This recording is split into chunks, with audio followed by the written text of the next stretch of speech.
All right, welcome to the Strawberry and Lizette Mexican Ginger podcast, not intended for younger audiences. We try to keep these like around 30 minutes because we know you have a lot of stuff going on. We don't need to like babble on for a while. But if you want longer podcasts, let us know. If you want to stretch these like to 45 minutes or an hour, let us know. I don't have that much going on in my life. I can't bring an hour worth of content.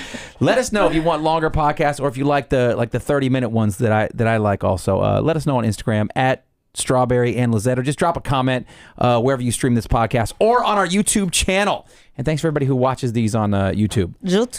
I got a couple things, but you wanted to jump off? You want to lead off? Yeah, I've had this on my list for a while, so I just want to get it out the way. This was a story that came out early September. There's an inmate in South Carolina who was set to be executed, and he let his lawyer pick how he was going to die. So rather than electric chair or a firing squad, the lawyer picked lethal injection. I want to pick old age. The inmate just left it up to his lawyer, like, just you pick. Would you want to pick how you die? Yeah, you know what's funny? I'm glad you brought that up. Because just last week, the suicide pod, I forget what state it was in, the woman who had assisted suicide, did you see this? So it's this blue pod. Wasn't it in like another country? It might have been another country. I don't even think that was here. They dragged this pod out into the woods, and it's got a clear, sunroof on it or whatever, so that she could die in this pod. I guess it was like a gas chamber, like a nice looking gas chamber, and then she wanted to look at the woods. But I'm thinking, I don't want my last moments to be trapped inside this claustrophobic pod. Sure, I don't mind being out there in the woods, but like, give me a gas mask or something. Like, being claustrophobic, that's a horrible way to die. What if it was like, well, if you're not claustrophobic, then you're not dying claustrophobic. Doesn't seem right. And I'm all for assisted suicide. I did several reports on this, like back when it was a big thing in Oregon. I was in I think San Jose State. Maybe it was a high school, whatever. I did a project about assisted suicides and how some states were allowing it. And I'm like, well, if you want to go, if they're going to do it anyways. Yeah, if you have a terminal illness and every day is just painful, and it's your life, right? It's your life. Like, why shouldn't you be allowed to, and I've unfortunately had friends who took matters into their own hands because they were living in so much pain that was the only way out. And it wasn't a peaceful way out. It wasn't assisted. It was, hey, this is the only thing I can do. Yeah. So, but with it being assisted, it could be a little more like humane, manageable. Yeah. Yeah. So, I agree. Would I want to pick how I go out? Absolutely. Hell yeah. Yeah. I don't want it to take a long time either. I don't want the gas chamber because that's scary as hell. I don't like the idea of an electric chair. Yeah. Don't like that. Yeah. Who wants that? Who wants to be electrocuted? Like, nobody wants it to be painful. No. Absolutely. I don't like the idea of the lethal injection just because I hear so many things, so many bad things about it. Like, yeah, you're paralyzed, but you still feel it. Or all the times it goes wrong. You know? Did you get lethally injected and then come back to tell the tale? Like, I don't like that idea. They're like, well, we don't really have all because they inject 3 different chemicals into you. Yeah. You know that, right? It's not just one. And apparently they say that they don't really have the combination down right. So it'll either paralyze you, but you still feel it, or they don't paralyze you enough, or it takes forever for you to like metabolize. No, what's it like? You kind of suffocate. It takes forever. So it's not an exact way of dying. I think I would go with firing squad. Because that's quick. I would just want to go to sleep. Yeah. Like a pill, like just take this one pill and go to sleep, like that type of thing. Or are you talking lethal injection? I mean, yeah, I guess. Well, I wouldn't, because lethal injection just, it seems like so much can go wrong. Like, you're not just going to sleep. Yeah. But kind of like with what's that shit that they was looking for in my house today? Carbon monoxide. Yeah. Like you don't feel it. You don't smell it. Yeah. You just go to sleep one night and then you don't wake up. By the way, I think I might have carbon monoxide poisoning. By the way, let me just. So there's been my smoke detector in my place that I just moved into was going off last night. I just want to put this out there in case some shit happens and I die. Yeah. Listen, I told you so. My smoke detector alarm was going off. So I couldn't figure out why. There was no smoke. There was no fire. I found out. I put in like a service request. Maintenance came by this morning, and they were like, by the way, these smoke detectors in the main areas of your home are also like for carbon monoxide or gas or whatever the hell those alarms are for. I'm not really sure. He's like, so these detect both. It'll detect smoke. It'll also detect like a gas leak or whatever it is in houses. And that's the one that was going off. Yeah.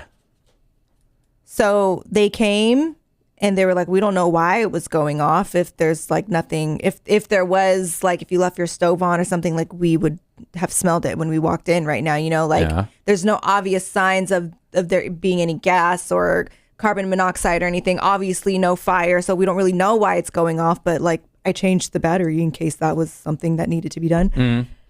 So let me just put this out there. That shit been going off last night. They came and said nothing was wrong and didn't fix anything. If I die, I want y'all to burn that motherfucker to the ground. Sue them. Yeah. Sue them. Yeah, we'll have to sue on your behalf. Yes. What if, I just thought about this right now. What if your son, who has his own bedroom, got the door closed, mom's asleep, she'll never know that the bad kids at school taught me how to vape, and they gave me a vape pen. So here I am vaping or smoking weed or cigarettes. Vape is not going... First of all, I would have smelled weed or cigarettes. Vapes is not going to make the smoke detector go off. Won't it? No. And the ones in the bedroom were not the ones going off initially. The one downstairs was the one going off, and that triggered the rest of them to go off after because they're like all connected. He's downstairs vaping. No, he was in his room sleeping. Was he? Yeah, because we both walked out of our bedrooms like, what the fuck's going on? Half asleep and shit. Oh, okay. All right. Don't be trying to do him like that. I'm just saying. Hey, devil's advocate. No. I would know. All right. You think I don't go through shit? I go through shit. Good.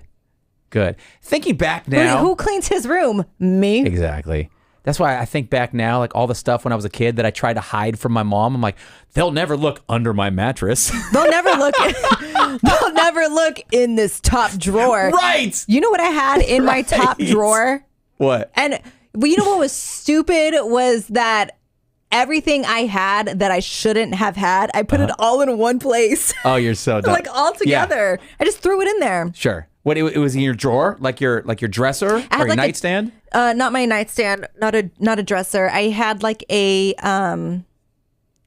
it was like a big chest. I don't even feel like people have these in their rooms anymore. Okay. Like I think there was some drawers on the bottom, maybe like 2 drawers on the bottom, and then up top on the right side was, I don't know, maybe 4 or 5 smaller drawers. Okay. And then on the left side, that took up mainly the middle, and the left side was like a door that you open, and inside was shelves. This sounds like the line The Witch, the Wardrobe. I don't know. What's that? What were they?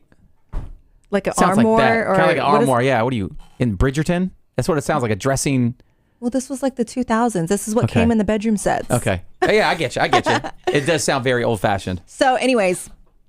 So I would just throw shit in the top drawer. That was kind of like my junk drawer of my bedroom. Yeah. So like when I had anything, I'll just like throw it in there. Yeah. I had a bottle of E&J. Jesus. Okay. Okay. I think I was like a freshman or a sophomore. 2 things I never did. 3. Never stole my mom's car, never snuck out of the house, and never like drank or smoked. So when did all people, 3 of those I know, things. And like my fiance was telling me stuff that she would do, and I'm like, I never did that. And people can't fathom the fact that me and all the trouble I used to get into, like, but you never drank, you never smoked, you never snuck out of the house. But maybe that's why when you like grew up and went into your 20s, like maybe that's why then you started like wilding out. Yeah, maybe. Because you didn't get to when you were younger. So for you hiding a bottle of E&J in your room, I can't fathom that. I'm like, what? You're a freshman in high school with a bottle in your room? I was a sophomore. Oh, sorry. Okay, sophomore. Got it. I was a sophomore. I had a bottle of E&J in my room, or in that drawer, and it was empty because we drank it. Okay. I had some friends sleep over, I think after winter ball. Okay. So yeah, one of them bitches was in the backyard throwing up in bushes and shit. Like, we was in there fucked up. Anyways, I had that, and then I had this big ass knife. Nice. Like, it wasn't even like it was like a hunting knife. Like, it was like a big ass knife. Rambo commando style knife. Like, yeah. it had to have been like that big, and then the blade was that big, and then the handle. I remember it had like green string that was like braided around the handle. Yeah. And then it came in a little case. And the guy I was dating at the time, like, had that on him and was like, here, and gave it to me. And so I'm like, I don't know what the fuck to do with this. Yeah. So I just put it in my junk drawer, and that's where it was. So, and then So weapons and alcohol. Got it. What else? And then I'm trying to think. I think I also had some like Bammer weed in there because it was just such shitty weed Yeah. that I didn't smoke it, and I just was like, just throw it in the junk drawer. So I put it in there, and then probably like a lighter or something like. But that's what I had in there. But if your mom would have found it, she did. Okay, I was gonna say, did she take it like, oh, when Lizette finds out this is missing, she's gonna come to me, or did she say, Mijita, look what I found in your drawer? Oh, yeah. Yeah. That second one? Yeah. She was lined it up on the she table? Was the type. No, she wouldn't line it up. She would just take it away and then like tell us that she found it and then like take us to get drug tested. Oh, jeez. You know what I tried to hide once? A parking meter. That's what was in your junk drawer, a parking meter? I tried to hide it. So I grew up in a 3-bedroom house, right? So my mom had a bedroom. The two boys. See, at least I wasn't stealing city property. Like, so my brother and I shared a room, and then my 2 sisters shared a room. So when my sisters moved out for college, then my brother and I got our own rooms. And so when I moved into my sister's room. So I was in San Francisco. This is when I was working in San Francisco. There was a parking meter that was loose on the pole, and it was back in the day when it was all coins. Loose on the pole? Hey, loose on the pole is a good name for this podcast. Loose on the pole. Anyway, so every day I would park there. I'm like, hey, this is really wiggly. And so one day I'm like, I'm just going to take this meter. Imagine there's going to be $1,000 in quarters in here that I can get. So one day I took it. I kind of pulled it out of the cement. It just came out? Well, it took a little work, but yeah, I got it out. Threw it in the back of the car, which it was a car that we all shared. Jackhammer with me. No, it was a car that we all shared. It wasn't like my car. It was like a car that the house car. And so I got home. I'm like, well, where am I going to put this parking meter? First off, it's heavy. Second of all, wait, how old were you? And you lived at home still? I think I was 18. So you had to hide it from your mom? Yeah, I was 18 or 19. Yeah, and so I'm like, well, I can't leave it in the car. I'll just leave it in the bedroom. So I dragged it into the bedroom, and I kind of put it like behind the bed. Like, no one will ever find this. And I was dumb enough to not act fast. I should have been like, all right, well, how am I going to get this open? How am I going to get rid of it? I'm like, I'll figure it out one day. And the parking meter was just like in my bedroom on the ground for like 2-3 weeks. My mom went in there for something and found it. Like, what? Why do you have a parking meter from San Francisco in your house? I'm like, oh. And I don't think I ever got it open. There were coins in there, but I never got it open. And I don't know what happened to it. I probably threw it out, or probably my mom threw it out, something. But yeah, I'm like, no one's going to look in my bedroom. Who's going to find this? So kids, kids are dumb because you think that no one's going to look under your pillow. My brother used to hide all these things under his pillow, but dumb stuff like his rocks and like his money and stuff like that. Like when he was young. Rocks? Like when kids collect rocks and shit, stuff like that. I never collected rocks. Well, he used to collect stuff like action figures and rocks and like money. I'm like, oh, that's where he keeps his money. Have you seen that one? Stolen. That one. I saw this. I think it was like an Instagram reel or maybe on TikTok. This mom recorded her son like fake looking for his report card in his backpack. Oh yeah, when you pretend to dig through your backpack. And then the caption was like, I never realized how fucking stupid we all looked, like pretending to look for some shit that we knew we didn't bring home, or like we knew we lost, or pretending to lose something. You didn't do the homework and your teacher's asking you, where is it? And it's like funny how we all did it the same way. Like, no, I swear I did it and I put it in here, and we're like fake looking. Like it's an endless hole in our backpack. It's just so funny looking at that and being like, yeah, that we did all do that. And we all looked stupid doing it. Okay. I can't believe I never told you this story. I feel like I was saving it for podcasting and then completely forgot. Okay. But holy shit. Okay. So this happened the weekend of my son's birthday, so a few weeks ago. Okay. We went and did an escape room. We did a few escape rooms that weekend. Time out. People are using those. People are using escape rooms as fronts? As interviews. Like as job interviews. They're using escape rooms like, all right, you're my 4 or 5 top contenders, top candidates. Let me see how you work together. And they put these people in escape rooms, and I guess the employers who are hiring, they'll watch and they'll listen. Like, how do they problem solve? How do they do under pressure?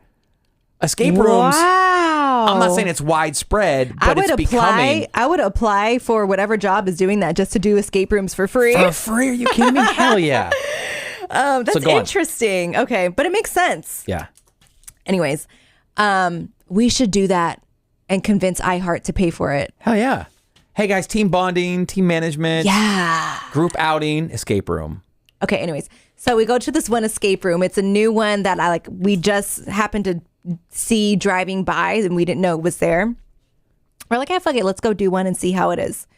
So we get in there and like the employees, because you've done escape rooms, right? So you know how they're like the employees are like your game master, I think is what they're called. They're like, most of the time they're dressed in certain whatever theme the room is. They're dressed that way, and they like present themselves in character because there's always a storyline to whatever room you're going in and why you need to get out.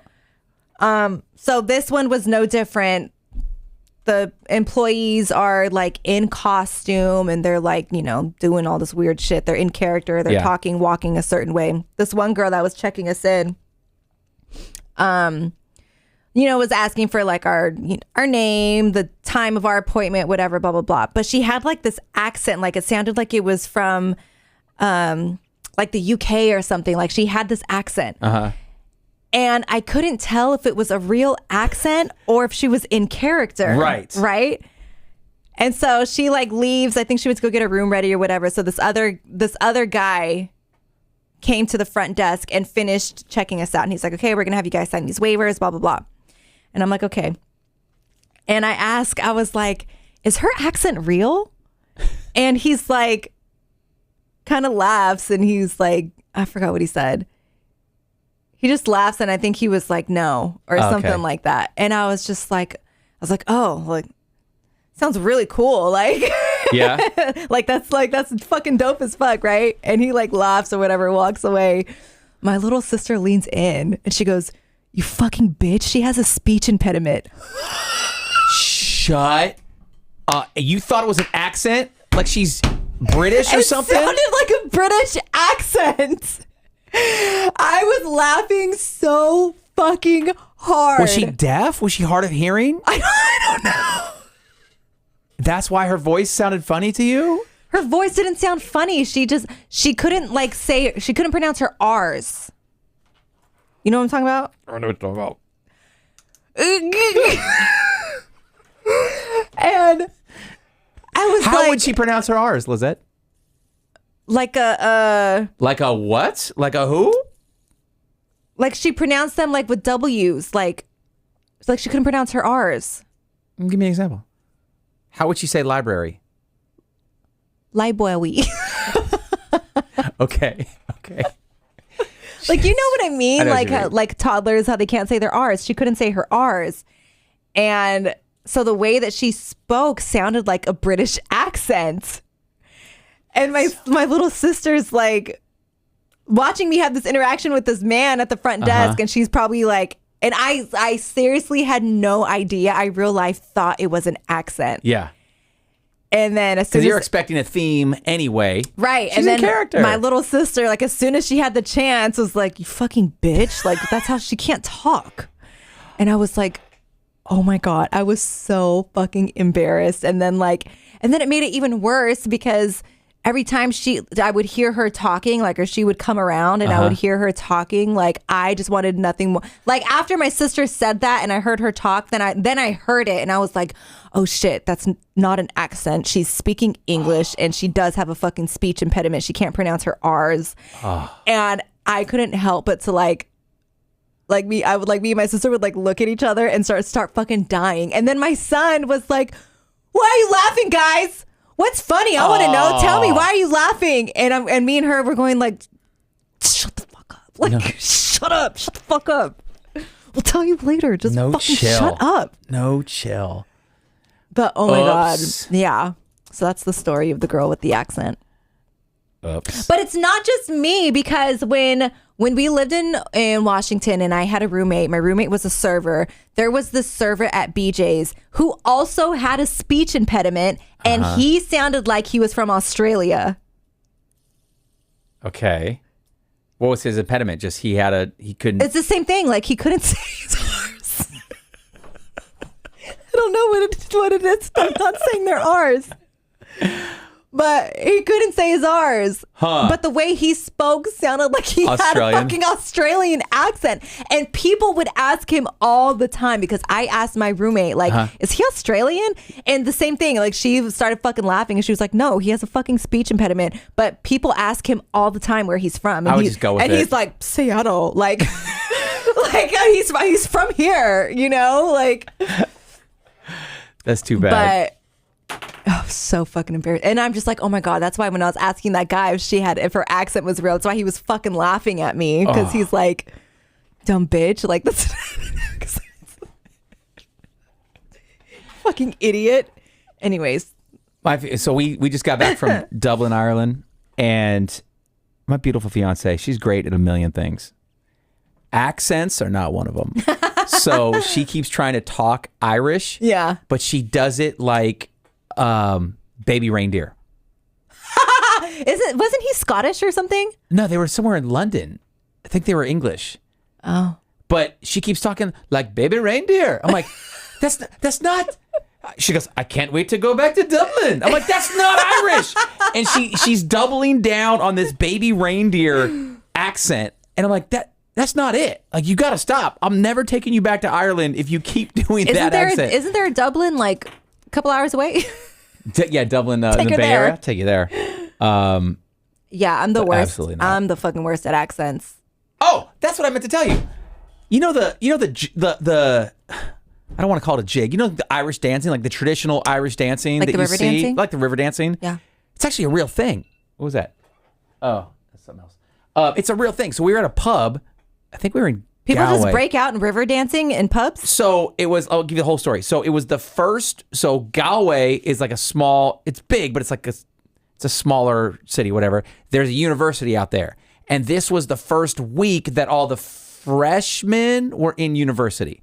So everybody's coming out at night. So we were in a pub that just turned up at night. Okay. And so in the pubs in Ireland, they have banjos? People playing music, right? So they're playing Irish music. They're playing like regular folk music. They're playing Amy Winehouse. They're playing Taylor Swift, Katy Perry. I didn't hear much Ed Sheeran. Ed Sheeran, the mayor. But they're playing some Irish artists also.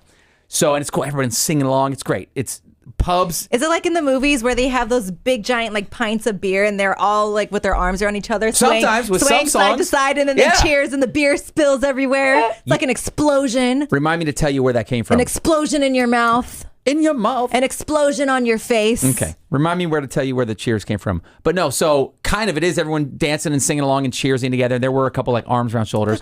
But anyway, as I'm watching the crowd. Betty's and cream. Betty's and cream. I'm a little lad. What if we dressed like the little lad and just walked around Ireland? Would we get shot? Probably. With clovers?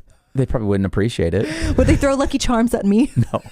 I didn't see Lucky Charms out there. Really? Saw a crap ton of Subway and Domino's though. They love Subway and Domino's out there. But anyway, my point is Subway and Domino's. it's all over the place. There was a girl So random. in the middle of this pub doing the Irish dance, and everyone's like, hell yeah, you go, girl.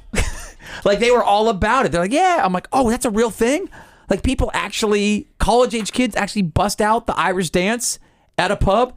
Sure as hell, she was doing That's it. weird. Is that like in America how Like, crumping? like everyone just twerks? Yeah, maybe. In Ireland, they just fucking start river dancing? Yeah, it's part of the culture It's out like there. their They're version of twerking? yeah, I guess so. They were doing it. Anyway, fun fact on Cheers. You know where that came from? Oh, yeah. So, No. I want to say this was back in the Viking era. But anyway, it was common to like poison your enemies by like putting stuff in their drink and like, here, drink this, and then they die. Yeah. I forget who came up with the I think it was Vikings. But anyway, to prove that, hey, there's no poison in your drink, you and I cheers hard enough so that the beer kind of like splashes into each other's cup. Oh. So it's like, cheers, you're safe, Lizette. Here we go, smash, smash. And then the beer sloshes between our both cups and we drink. Just to prove I'm not trying to poison you. That sounds messy. Yeah, pretty much. Shout out to TikTok Like, for teaching me that. Why don't they instead just like spit it in each other's mouths? They baby bird the beer to each other. See? Safe. There we Everyone's go. fine. All right, I got something for you. All right, I'm going to play this TikTok. Let me know if you know the answer to this. Okay. So I'm singing, right? Mama say, mama sa, mama kusa. Mama say, mama sa, mama kusa. So he's singing the Michael Jackson song. Yeah. Is that, what song is that comes in at the end? It's not Billie Jean. It's No. but we all know the Michael Jackson song. Is it the Don't Stop Till You Get Enough? There you go. I think it's Don't Stop Till You Get Enough. Yeah. So let me start over. Here we go. So I'm singing, right? Mama say, mama sa, mama kusa. Mama say, mama sa, mama kusa. We all know that's what he says, Yeah. right? My look over, he said, what you say? I said, mama say, mama sa, mama kusa. He said, you know he don't say that, right? I said, what'd he say? So he doesn't say mama sa, mama kusa. Instead, Michael Jackson says, I'm gonna say it one more time, I'm not gonna stop. oh, you know that? Oh, I didn't know you knew this one. I knew that. All these years, I've been saying, mama say, mama sa, mama kusa. And the whole time he been saying, I'm gonna say it one more time, I'm not gonna stop. Yeah. That's crazy. I'm going to say Yeah. it one more time. I'm not going to stop. But everyone says, Mama say, Mama sa, Mama kusa. That's how it go for real. That's how it go. That's how it go in the streets. So you knew that. I'm going to say it one more time. I'm not going to stop. Yep. Okay. Well, there you go. There's so much stuff that I want to say because I had a family reunion Saturday, 2 days ago. Yeah. Saw a bunch of family I haven't seen for a while. The tea and the drama and the stories that I have, nuts. There's only one. So one of my cousins is a director of a reality show. He's been on several. Oh yeah. He's been not on, but he's worked on several reality shows. He's got great stories. I would have to clear them with him. But he did tell me how like it goes.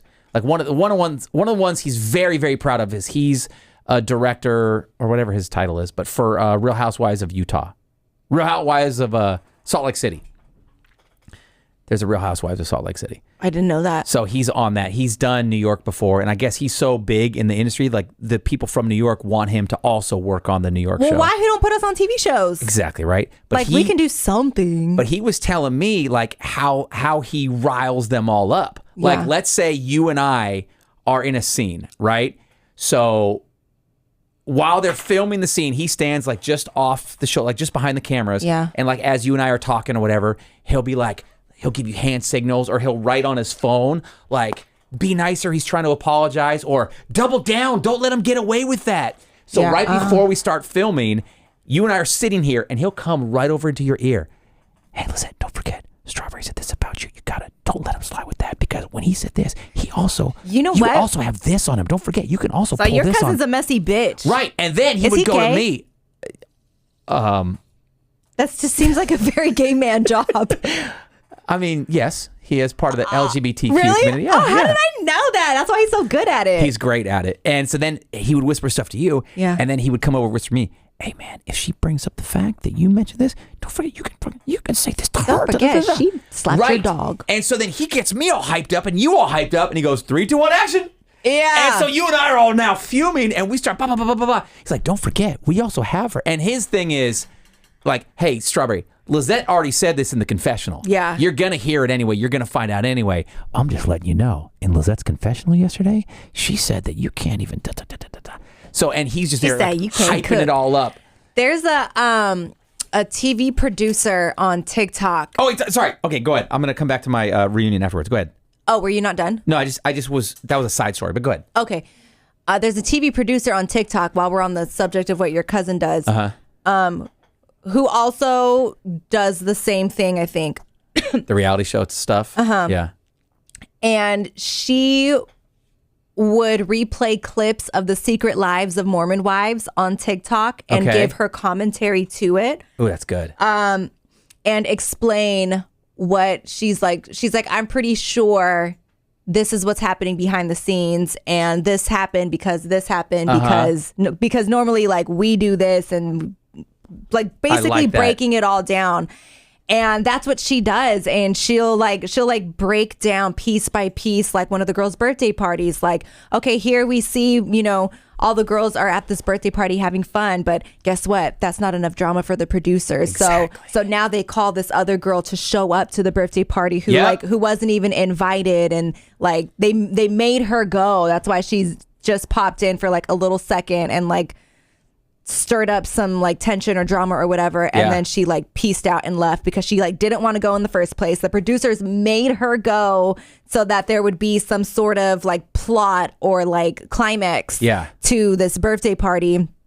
And so she does that with the show, and just kind of breaks everything down. And it's like it's so interesting to watch, because then you're able to piece things together in your own mind, and you're like, oh, that makes sense. Yeah. Like, oh my God. So my cousin did mention that he'll never like tell you what to say. He'll just kind of like set scenes and like remind situations. He'll never tell you what to say or do, but they will still stir the pot. So, you have one of my cousins is. He's in this lawsuit right now. He's suing someone. Should you be talking about which this? I shouldn't, but it's such a good story that as he's telling us, we're like, bro, you need to make this into a movie or something. And then on the drive home, my fiance and I are saying like, that needs to be a book. That needs to be a movie. Like, how is that real life? And he's caught up in it, so he's suing someone. But I shouldn't talk about that. I have this one cousin married into the family. He works. Wait, so did you just bring up the lawsuit cousin for nothing? There's so many stories I want to talk about. This is the only one I can talk about. Oh my God. Is that I have this one cousin who married into the family. Well, he married my cousin, so yeah. So he took over this machine shop. Talk about like old technology. A machine shop. He took over a machine shop in I think it's over in the Valley. So it's in Northern California. They have a lot of contracts with like NASA, the government, So sometimes they'll get this. They make parts just of random things. Sometimes they'll get specs. Hey, make this. You can't ask us what it's for. We can't tell you what it is. It needs to be this like 4 inch by 2 inch with a diameter here and a hole here and a mounting bracket here. Make 1,000 of these and send them back to us. Don't ask what they're for. What the fuck? And there's sometimes I'd be like, no, I have questions. Right. And there's sometimes why I look like a dick? You want 1,000 like dick shaped? You want 1,000 dicks? What if they're like, no, we'll change it. That's how I get out of doing work. Like, that looks a little suspect. And then he'll make some stuff where they go, okay, well, this is going to be a mounting bracket on a fighter jet that's going to hold like a GPS camera or something like that. So sometimes they'll tell the people what this is for. He's like, hey, you're going to make these mounting brackets for a GPS that's going to help locate with the missiles. And other times they'll send him a bunch of specs and be like, this is top secret. You can't ask what machine this goes into. But like he works at this. I think he runs this machinist sounds like a top job. secret facility. But it's also, he'll also make parts for like, I don't know, like Roomba. Roomba's like, hey, we need this wheel for our new Roomba. Like, make the wheels for us. So it could be anything from Roomba wheels to like government do not ask, do not tell pieces. Crazy stuff. Speaking of making things. Yeah. Do you want to hear my genius idea that I had yesterday? Are you done? Is that everything? That's everything I got. Yeah. Okay, this is really quick, and there's really like nothing behind it. But this idea came to me yesterday when I was making my clam linguine. Oh yeah, you're such a masochist too. Why? Because you liked the fact that you were watching them die in the pan. Well, I wasn't watching them going like, ooh, they're dying. They were full on dying. Well, I've never cooked clams before, so I thought it was interesting. That's true. And also when I was following the recipe, they were like, as soon as the clams open, take them out. Yeah. Because you don't want to overcook them and they'll get chewy and then it'll ruin it or whatever. So that's part of why I was like, okay, it's been 4 minutes. Like, when are they opening? How do I know if they're going to open? Like, I don't know what it looks like. I've never made clams before. And then once they started opening, I was like, oh, this looks cool. And then I just stood there and I just watched them all open. You're dead. You're dead. It was great. Dying, dead.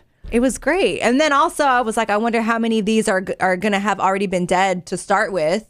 Yeah. Because they were like, if all the clams opened and there's like 1 or 2 that aren't open, that means that it was already dead, so throw it out. Yeah. Anyways, so while I was making this clam linguine and while I was purging the clams and stuff, I had gotten a new notebook. So I was transferring all my recipes from my old notebook to my new notebook. Okay. As I was doing that, tell me this isn't the greatest idea. Okay. And I'm only saying this on here because I'm pretty sure none of my family listens to this podcast. Ooh. It's not spicy or anything, but it would be a surprise for them. Tell me this isn't the greatest idea. What if I went around to all of the, like, not all the women in my family, but all of the, like... chefs and cooks? No. Okay. Like... my mom's sisters, right? And I got like, okay, what's like the one thing that you like, what's the one recipe that you make that's really good that you bring every Christmas? Like, no one else makes this on Christmas because you make it on Christmas, you know? Yeah. What if I got one recipe from everybody? Yeah. And then made like a Marquez family cookbook. That's cool. That's and super just cool. like gifted it to my sisters for like Christmas or something. That's amazing, because wouldn't that be so cute? Also, family recipes, if you don't write them down or save them, like, they're gone. Yeah, they're gone. That was a whole part of the reunion we had. It was kind of like a potluck, but it's like, you have to bring Aunt Mary's clam dip. You have to bring Aunt Terry's casserole, and that way we have all of our family recipes. Yep. Like, a lot of my recipes, what I cook, are family recipes that I got from my mom. So like, when people are like, oh, how do you make your... Like, the only thing I'll share is, like, how I make pozole, because I feel like there's not really anything special with that. Like, anybody can do it. But, like, I'm not allowed to give out the mole recipe. Nice. I'm not allowed to give out, like... I don't know what else she makes that's, like, super... I don't know. There's certain desserts and little things that she makes or whatever. But there's a lot of stuff that, like, I make that I'm not allowed to give out the recipe to anyone, because it's a family recipe and we make it different than other families do. That's important. I like this. But great idea. But I'm like, that would be so cool to have all these recipes from our family, and then I just don't know where I would get a book made. Oh, you can send all the stuff into, like, Amazon makes it. Amazon will make it for you. Shutterfly is one. My fiance gave us a book of, like, photos, and then my sister does books and calendars all the time. And then I'm like, what if when I put, like, the measurements for all the ingredients in the recipe and everything, like, because Mexicans don't measure, they just, like, use their hand. What if I just take pictures of my hands? Like, that's just funny. Put this much salt. That's funny. You should. But Amazon makes those, because my cousin's got a book that's coming out in October, actually, and that's what they're doing. They send it to Amazon, so they don't, like, mass print 1,000 books. They just wait till somebody orders it, and then Amazon prints the book and sends it out. I don't want it to be ordered. No, that's what I'm saying. Like, you can have other companies make the book for you. They're super easy. But yeah, so we'll have all the family recipes, like, in, like, a hardcover book. Yeah. And then maybe actually I'll print enough to give one to everyone, but I'll give it to them like you're getting this book for your birthday, but you have to wait till your birthday. Like, that's going to be your birthday present. Or Christmas. Christmas would be good. Because then everyone will get it at the same time. That's the idea, though. Don't you want? I like the idea. I think run with it. Whenever you want to give it to them, run with it. And we got to get out here, because this is a thing right here. Yeah. All right. Thank you for streaming the podcast with us. Catch up on all the Mexican Ginger podcasts if you're just getting to this one right now. And follow us on Instagram at Strawberry and Lizette. I'm at Lizette Love, LIZETTELOVEE. I'm at Strawberry Radio. We'll talk to you next time. Peace. Bye.